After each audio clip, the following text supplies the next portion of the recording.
Magic stove 25 litre ನೀರು 5 ನಿಮಿಷದಲ್ಲಿ ಬಿಸಿ ಆಗೋಯ್ತು ನೋಡಿ. ಯಾವ ತರ ಎಷ್ಟಾಗಲ್ಲ ಉರಿತಾ ಇದೆ ನೋಡಿ, ಸುತ್ತ ಹೋಗುತ್ತೆ.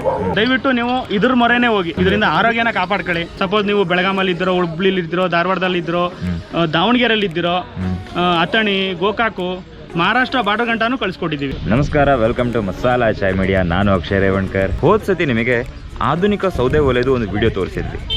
ಈ ಸತಿ ಅವರು ಬೆರಣಿಯಿಂದ ಒಂದು ಸೌದೆ ಒಲೆನ ಇಂಟ್ರೊಡ್ಯೂಸ್ ಮಾಡ್ತಾ ಇದ್ದಾರೆ. ಬನ್ನಿ ತಿಳ್ಕೊಂಬರೋಣ ಅಂತ. ಈ ಸತಿ ಅವ್ರು ಇಂಟ್ರೊಡ್ಯೂಸ್ ಮಾಡ್ತಿರೋ ಸೌದೆ ಒಲೆ ಎಷ್ಟು ಕ್ರಿಯೇಟಿವ್ ಆಗಿದೆ, ಎಷ್ಟು ಯೂಸರ್ ಫ್ರೆಂಡ್ಲಿ ಇದೆ ಅನ್ನೋದನ್ನು. ಸರ್ ನಮಸ್ಕಾರ. ಸರ್ ನಮಸ್ಕಾರ ಸರ್, ನಾನು ಭಾನುಪ್ರಕಾಶ್. ಮೊದಲೇ ಹೇಳಿದಾಗೆ ನಿಮಗೆ ಹಳೆ ವಿಡಿಯೋ ನಮ್ಮ ಸೂರ್ಯ ಸೌದೆ ಒಲೆ ಮುಖಾಂತರ ನೀವು ಮಾಡಿದ್ರಿ. ಹೌದು, ಇದನ್ನು ಫಸ್ಟ್ ತೋರಿಸಿದೆ, ಫಸ್ಟ್ ಮಾಡಲು. ಈಗ ಇನ್ನೊಂದೆರಡು ಮಾಡಲ್ ನಾವು ರೆಡಿ ಮಾಡಿದ್ದೀವಿ ಸರ್. ಓಕೆ, ನಾವು ಯಾವ ಥರ ರೆಡಿ ಮಾಡಿದ್ದೀವಿ ಅಂದರೆ, ಇದು ಮ್ಯಾಜಿಕ್ ಸ್ಟವ್. ಇದರಲ್ಲಿ ಕೆಳಗಡೆ, ಇದರಲ್ಲೂ ಸರ್ ಎಲ್ಲದರಲ್ಲೂ ನಾವು ಫ್ಯಾನ್ ಕೊಟ್ಟಿರ್ತೀವಿ ನೋಡಿ. ಕೆಳಗಡೆ ಫ್ಯಾನ್ ಇದೆ, ಇಲ್ಲಿ ನೋಡಿ ಫ್ಯಾನ್ ಇದೆ, ಸಣ್ಣ ಮೋಟ್ರು. ಇದು ಡೈರೆಕ್ಟ್ ಆಗಿ ನೀವು ಪವರ್ ಬ್ಯಾಂಕಿಂದ ಯೂಸ್ ಮಾಡ್ಬೋದು. ಈ ಥರ ಪವರ್ ಬ್ಯಾಂಕ್ ಬರುತ್ತೆ. 10,000 mAh, 10,000 mAh ಪವರ್ ಬ್ಯಾಂಕಿಂದಾನೆ ಯೂಸ್ ಮಾಡ್ಬೋದು. 10,000 mAh ಬಂದು 40 ಗಂಟೆ ಕಾಲ ಉರಿತದೆ. 5,000 mAh ಬಂದು 20 ಗಂಟೆ ಕಾಲ ಉರಿತದೆ. ಇದು ಡೈರೆಕ್ಟ್ ಆಗಿ ಈ ಥರ ಹಾಕೊಳ್ಳೋದು ಸರ್. ಇದು ಲೋ ಸ್ಪೀಡು, ಇದು ಹೈ ಸ್ಪೀಡು. ನೋಡಿ ತಿರುಗ್ತಾ ಇದೆಯಲ್ಲ.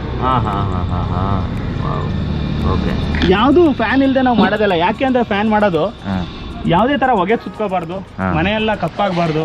ಈ ಉದ್ದೇಶದಿಂದ ನಾವು ಫ್ಯಾನ್ ಇಲ್ಲದೆ ನಾವು ಇಂಟ್ರೊಡ್ಯೂಸ್ ಮಾಡಿಲ್ಲ. ಆಯ್ತಾ, ನಾನು ಇದನ್ನ ನಿಮ್ಗೆ ಹಚ್ಚಿ ತೋರಿಸ್ತೀನಿ. ಫಸ್ಟ್ ಈ ತರ ಒಂದು 4 ಬೆರಣಿಗೆ ಸ್ವಲ್ಪ ಡೀಸೆಲ್ಗಳು ಹಾಕೊಬೇಕು. ಈ ತರ ಡೀಸೆಲೋ ಸೀಮೆಣ್ಣೆನೋ ಏನಾರು ಹಾಕಬೇಕು. ಈ ತರ ಒಳಗಡೆ ಇಡಬೇಕು. ಫಸ್ಟು ಬೆರಣಿ ಹಾಕ್ಬಿಟ್ಟು ಹಚ್ಚಿದ್ದೀನಿ ಸರ್.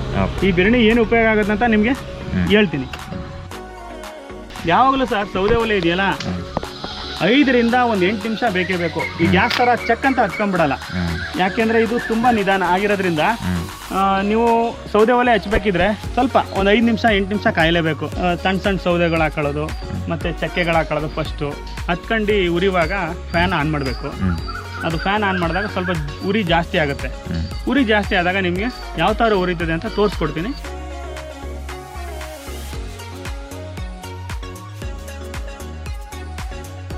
ಈಗ ಇದ್ರದ್ದು ಬ್ಲೋವರ್ ಆನ್ ಮಾಡ್ತೀನಿ ನೋಡಿ.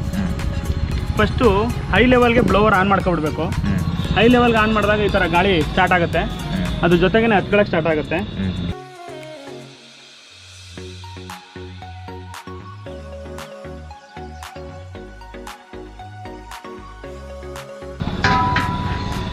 ನೋಡಿ, ಇದು ಸುಮಾರು ಒಂದು 30 kg ರೈಸ್ ಮಾಡೋಂಥ ಪಾತ್ರೆ. ಇದ್ರೊಳಗಡೆ ನಾವು ಇದು ಸ್ಟವ್ ಮೇಲ್ಗಡೆ ಇಟ್ಟಿದ್ದೀವಿ. ಮತ್ತು ಕೆಲವರೆಲ್ಲ ಕೇಳ್ತಾರೆ, ಇದ್ರೊಳಗಡೆ ಸೌದೆ ಹಾಕೋಕ್ಕೆ ಜಾಗನೇ ಇಲ್ವಲ್ಲ ಸರ್, ಹೆಂಗೆ ಹಾಕೋದು ಅಂತ. ನಾನು ತೋರಿಸ್ಕೊಡ್ತೀನಿ ನೋಡಿ. ಇಲ್ಲಿ ಗ್ಯಾಪ್ ಇದೆ, ಇಲ್ಲಿಂದ ಇಲ್ಲಿಗೆ 5 ಇಂಚ್ ಗ್ಯಾಪ್ ಇದೆ. ನಾವು ಈ ಸೌದೆನ ಈ ಥರ ಹಾಕ್ಬೋದು. ಈ ಥರ ಹಾಕ್ಬಿಡೋದು ಸರ್. ಈ ಸೌದೆ 3 ಪೀಸು ಸುಮಾರು ಇಲ್ಲ ಅಂದರೂ ಒಂದು 3/4 ಗಂಟೆ ಉರಿಯುತ್ತೆ. 3/4 ಗಂಟೆ ಉರಿಯೋದ್ರಿಂದ ಸೌದೆ ಬೇಗ ನೀರು ತುಂಬಾ ಬೇಗ ಬಿಸಿ ಆಗುತ್ತೆ. ಈ ಥರ ನೀರು ಹಿಂಗೆ ನೋಡ್ಬೋದು ನೀವು. ಒಂದು 5 ನಿಮಿಷ ಬಿಟ್ಬಿಡಿ. ಈ ನೀರು ಯಾವ ಥರ ಕೊತ ಅಂತ ಕುದಿದೆ ನಿಮಗೆ ಗೊತ್ತಾಗುತ್ತೆ. ನೋಡಿ ಯಾವ ಥರ ಫ್ಲೈಮ್ ಬರ್ತಾ ಇದೆ ಅಂತ ನಿಮಗೆ ಗೊತ್ತಾಗುತ್ತೆ. 25 ಲೀಟರ್ ನೀರು 5 ನಿಮಿಷದಲ್ಲಿ ಬಿಸಿ ಆಗೋಯ್ತು ನೋಡಿ, ಕುದೀತಾ ಇದೆ ನೋಡಿ. ಈಗ ನೀವು ಮೊದಲೇ ಹೇಳಿದಾಗೆ ಬೆಳಗಾಮು, ರಾಯಚೂರು, ಹುಬ್ಳಿ, ಧಾರವಾಡ, ದಾವಣಗೆರೆ ಅವರೆಲ್ಲ ರೊಟ್ಟಿ ಬೇಯಿಸೋಕ್ಕೆ ಹೇಳ್ತಾ ಇದ್ರು. ಇದು ನೋಡಿ 2 ಅಡಿ ಉದ್ದ, 4 ಅಡಿ ಅಗಲ ಇದೆ ಇದು. ಕೆಳಗಡೆ ಈಗ ಬ್ಲೋವರ್ ಆನ್ ಮಾಡ್ತೀನಿ ನೋಡಿ. ಇದು ಬ್ಲೋವರ್ ಆನ್ ಮಾಡಿದೆ. ಅದು ಸಾಕಷ್ಟು ಬರೀ ಪವರ್ ಬ್ಯಾಂಕಿಂದ ಯಾವ ಥರ ಎಷ್ಟಾಗಲ್ಲ ಉರಿತಾ ಇದೆ ನೋಡಿ. ಸುತ್ತ ಹೋಗುತ್ತೆ. ಸುತ್ತ ಬೆಂಕಿ ಹೋಗೋದ್ರಿಂದ ನೀವು 3 ರೊಟ್ಟಿ, ಆ ಕಡೆ 3 ಈ ಕಡೆ 3 ರೊಟ್ಟಿ, 6 ರೊಟ್ಟಿ ಆರಾಮಾಗಿ ಸುಟ್ಕೋಬೋದು. ಏನು ತೊಂದರೆ ಇಲ್ಲ. ನೀವೇ ನೋಡ್ತಾ ಇದ್ರಲ್ಲ ಯಾವ ಥರ ಫ್ಲೇಮ್ ಬರ್ತಾ ಇದೆ ಅಂತ. ಈಗ ನೋಡಿ, ನಾವು ನಿಮಗೆ ಕಮರ್ಷಿಯಲ್ ಹಚ್ಚಿ ತೋರಿಸ್ತೀವಿ. ಈ ಥರ ನೋಡಿ ಕಮರ್ಷಿಯಲ್ ಇದು ಹಚ್ಕೊಂಡು ಉರಿತಾ ಇದೆಯಲ್ಲ, ಇದೇ ಥರ ಸಣ್ಣ ಮಾಡಲ್ ಇದು. ಅಂದರೆ ಮನೆಗೆ ಡೊಮೆಸ್ಟಿಕ್ ಇದೇ ಥರ ಫ್ಲೇಮ್ ಇದು ಬರುತ್ತೆ. ಇದನ್ನು ಮನೆಗೆ ಯೂಸ್ ಮಾಡ್ಬೋದು. ಒಲೆ ಹಚ್ಚಿದ್ದು ನಿಮಗೆ ಫಸ್ಟು ತೋರಿಸಿದ್ದೀನಿ. ಈಗ ಅದನ್ನು ಎತ್ಕೊಂಡೋಗಿ ಚೆಲ್ಬಿಡೋದು ಹೆಂಗೆ ಅಂತ ನಾನು ತೋರಿಸ್ಕೊಡ್ತೀನಿ. ಇದನ್ನು ತೆಗೆದುಬಿಡ್ಬೇಕು, ಗಾಳಿ ಆಡೋದನ್ನ ತೆಗೆದುಬಿಡ್ಬೇಕು. ಮತ್ತೆ ಇದಕ್ಕೊಂದು ಪ್ಲೇಟ್ ಕೊಟ್ಟಿದ್ದೀವಿ ನಾವು. ಬೆಂಕಿ ಹತ್ಕೊಂಡು ಉರಿತಾ ಇರುತ್ತೆ. ಬೆಂಕಿ ಹತ್ಕೊಂಡು ಉರಿಯುವ ಲಾಸ್ಟಲ್ಲಿ ನೀವು ಸ್ಟವ್ ಆಫ್ ಮಾಡಬೇಕಿದ್ರೆ ಇದನ್ನು ಈ ಥರ ಇಟ್ಬಿಡ್ಬೇಕಷ್ಟೇ. ಇದನ್ನು ಈ ಥರ ಹಿಂಗಿಟ್ಬಿಟ್ರೆ ಹಿಂಗಿಟ್ಬಿಡೋದಷ್ಟೇ. ಒಂದು 10 ನಿಮಿಷ ಬಿಟ್ಬಿಟ್ರೆ ಬೆಂಕಿ ಕ್ಲೋಸ್ ಆಗುತ್ತೆ. ಓಕೆ. ನೋಡಿ ಇದರಲ್ಲಿ ನಾವು 1 ಗಂಟೆ ಮುರಿಸಿದ್ದೀವಿ. ಹಾಂ. ಸುಮಾರು ಒಂದು 3 ರಿಂದ 4 kg ಸೌದೆ ಹಾಕಿದ್ದೀವಿ. ಓಕೆ. ಇದರಲ್ಲಿ ಬರೋದೇ ಬೂದಿ ಸ್ವಲ್ಪ ಒಂದು ಅರ್ಧ kg ಬರ್ಬೋದು ಅಷ್ಟೇ. ಮತ್ತೆ ಆಳ ನೋಡಿ ಎಷ್ಟಿದೆ ಇನ್ನೂ ಬ್ಯಾಲೆನ್ಸು. ಇದ್ರೊಳಗಡೆ ಬ್ಯಾಲೆನ್ಸ್ ಎಷ್ಟಿದೆ ನೋಡಿ. ಸೊ ಅದ್ರ ಮೇಲ್ಗಡೆನೆ ಬೆಂಕಿ ಮಾಡಿಬಿಟ್ಟು ಉರಿಸ್ಬೋದು. ಬೇಡ ಅಂತ ಪ್ರತಿ ಸತಿ ಬೂದಿ ಖಾಲಿ ಮಾಡಬೇಕು ಅಂತ ಏನಿಲ್ಲ. ಈಗ ಸಪೋಸ್ ಇದು ಬೇಡ ಅಂತ ಹೇಳಿದ್ರೆ ಇದನ್ನ ತೆಗೆದು ಬಿಡ್ಬೋದು. ಇದನ್ನ ತೆಗೆದುಬಿಟ್ಟು ಹಿಂಗೆ ಇದೆ ಅಲ್ವಾ, ಅಲ್ಲೇನೆ ತಿರ್ಗಾ ಸೌದೆ ಹಾಕ್ಬಿಟ್ಟು ಗಾಳಿ ಕೊಟ್ರೆ ತಿರ್ಗಾ ಹತ್ಕೊಳ್ಳುತ್ತೆ. Okay okay. ಆ ಥರ. ಓಕೆ. ಇದು ಬೆಂಕಿ ಆರ್ಸಕ್ಕೆ ನಾವು ಇಟ್ಕೊಂಡಿರೋಂಥ ಪ್ಲೇಟ್ ಇದು. Okay okay. ಇದನ್ನ ಬೆಂಕಿ ಆರ್ಸಕ್ಕೆ ಕೊಟ್ಟಿದ್ದೀವಿ. ಓಕೆ. ಮತ್ತೆ ಇದನ್ನ ಹೆಂಗೆ ಖಾಲಿ ಮಾಡಬೇಕು ಅಂತ ಕೇಳಿದ್ರೆ ಇದಕ್ಕೆ 2 ಇಡಿ ಕೊಟ್ಟಿದ್ದೀವಿ ನಾವು. ಇಲ್ಲಿ ನೋಡಿ, ಈ ಕಡೆ ಒಂದು ಇಡಿ, ಈ ಕಡೆ ಒಂದು 2 ಇಡಿ ಕೊಟ್ಟಿದ್ದೀವಿ. ಈ ಥರ ಒಂದೆರಡು ಬಟ್ಟೆ ತಗೊಂಡು ಆ ಕಡೆ ಸೈಡ್ಗೆ ಹೋಗ್ಬಿಡೋದು. ಈ ಥರ ಬಗ್ಸ್ಬಿಡೋದು ಸರ್. ಈ ಥರ ಬಗ್ಸೋದು. ಮುಗೀತು ಸರ್, ಇಷ್ಟೇ ಕೆಲಸ. ಇದು ಯಾವುದೇ ಕಾರಣಕ್ಕೂ ಪ್ಲಾಸ್ಟಿಕ್ ಆಗಿರೋದ್ರಿಂದ ಇದೇನು ಸುಡಲ್ಲ ನಿಮಗೆ. ಈ ಕಡೆ ಏನು ಕಾವು ಬರಲ್ಲ. ಹಚ್ಚೋದು ತೋರಿಸಿದ್ದೀನಿ, ಆರ್ಸೋದು ತೋರಿಸಿದ್ದೀನಿ. ಕಮರ್ಷಿಯಲ್ ಇದು ಡೊಮೆಸ್ಟಿಕ್ ಸೇಮ್ ಮೆಥಡು. ಇದರಲ್ಲೂ ಇಡಿ ಇದೆ, ಇದರಲ್ಲೂ ಹಿಡ್ಕೊಳಕ್ಕೆ ಇಡಿ ಇದೆ. ದಯವಿಟ್ಟು ನೀವು ಇದ್ರ ಮೊರೆನೇ ಹೋಗಿ, ಸೌದೆ ಒಲೆ ಮೊರೆ ಹೋಗಿ ಸಾಕಷ್ಟು. ಇದರಿಂದ ಆರೋಗ್ಯನ ಕಾಪಾಡ್ಕೊಳ್ಳಿ. ಮತ್ತು ಇದನ್ನು ನೀವು ಇನ್ನೂ ಬೇರೆ ಬೇರೆ ಥರ ಮಾಡಿಕೊಡಿ ಅಂತ ಕೇಳಿದರು. ಅದಕ್ಕೋಸ್ಕರ ನಾವೇನು ಮಾಡಿದ್ದೀವಿ ಅಂದರೆ ನಮ್ಮದು ಮೊದಲನೇ ಮಾಡಲ್ ಬಂದು ಸೂರ್ಯ ಸೌದೆ ಒಲೆ ಈ ಥರ ಮಾಡಿದ್ದೀವಿ. ಅದ್ರ ನೆಕ್ಸ್ಟ್ ಬಂದು ಡೊಮೆಸ್ಟಿಕ್ಗೆ, ಆಮೇಲೆ ಕಮರ್ಷಿಯಲ್ಗೆ ಅಂದರೆ ನಾನು ನಿಮ್ಗೆ ಹೇಳ್ದಾಗ ಆಗಲೇ ಒಂದು 100 ಜನಕ್ಕೆ ಅಡುಗೆ ಮಾಡ್ಬೋದು ಸರ್. 100 kg ಅಕ್ಕಿ ಹಾಕಿ ಅದರಲ್ಲಿ ಅಡುಗೆ ಮಾಡ್ಬೋದು. ಮತ್ತು ರೊಟ್ಟಿ ಬೇಯಿಸ್ಕೊಳ್ಳೋರಿಗೆ 3 ರೊಟ್ಟಿ ಆಗಲೇ ಪ್ಲೇಟ್ ಎಲ್ಲ ಇಟ್ಟು ತೋರಿಸಿದ್ದೀನಿ ನಿಮಗೆ.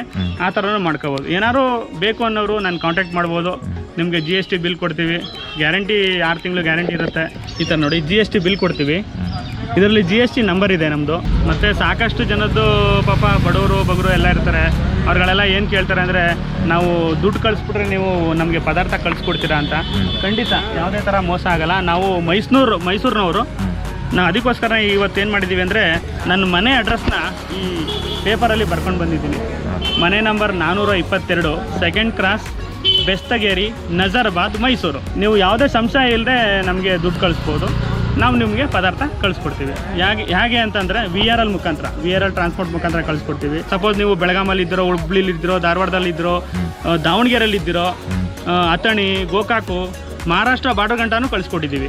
ಅವ್ರಿಗೆಲ್ಲ ಏನಂದರೆ VRL ಮುಖಾಂತರ ಕಳಿಸ್ಕೊಟ್ರೆ ನಿಮಗೆ ಒಂದು 120, 130 ಅಷ್ಟೇ ಚಾರ್ಜ್ ಬರೋದು. ಅದಕ್ಕಿಂತ ಹೆಚ್ಚು ಚಾರ್ಜ್ ಬರೋದಿಲ್ಲ. ಅದು ತುಂಬ ಕಮ್ಮಿ ಅನಿಸುತ್ತೆ ನಿಮಗೆ. ಮತ್ತು ತುಂಬ ಕಮ್ಮಿಗೂ ಬಂದು ಸೇರುತ್ತೆ.